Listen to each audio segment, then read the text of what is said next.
ચલો આપણે જાણી લઈએ અંદર કે મહાબલ ગ્રુપ દ્વારા પ્રસ્તુત કરાયેલ શો કેવો ચાલી રહ્યો છે અને બધાના રિવ્યૂઝ લઈ લે. આવી જાઓ. કેવો લાગ્યો અંકલ શો? શો ખરેખર સરસ હતો ને આમાં અમને ધાર્મિક ભાવના ઉત્પન્ન થાય એ રીતનો શો હતો અને આવા પ્રોગ્રામ બી આપણી સંસ્કૃતિ આગળ વધે એવો. કેમ છો? તમારું નામ શું છે? ચંદ્રકાંત પ્રજાપતિ. ક્યાંના છો તમે? પેટલાદના છો. તો તમે આ જે શો જોયો મસ્તક છેદક નામનો જે મહાબલ ગ્રુપ દ્વારા પ્રસ્તુત કરાયો, હવે તમને કેવો લાગ્યો? બહુ સરસ સુંદર છે.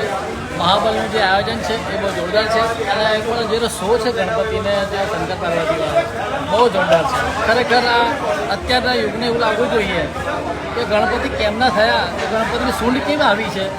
આ શો જોવે પછી એને ખ્યાલ આવે કે ગણપતિની સૂંઢ કેવી છે. કે અત્યારના બાળકોને ખબર નથી કે ગણપતિની સૂંઢ આવી કેમ છે. આ શો જોવે ને પછી ને એવું લાગે કે એના પિતાએ ગળું કાપ્યું અને હાથીનું સૂંઢ બેહાડ્યું એટલે ગણપતિ કહેવાય. એનું મૂળ તાત્પર્ય આ છે કે ગણપતિની ઓળખ થઈ. રાઈટ. બહુ સરસ શો છે.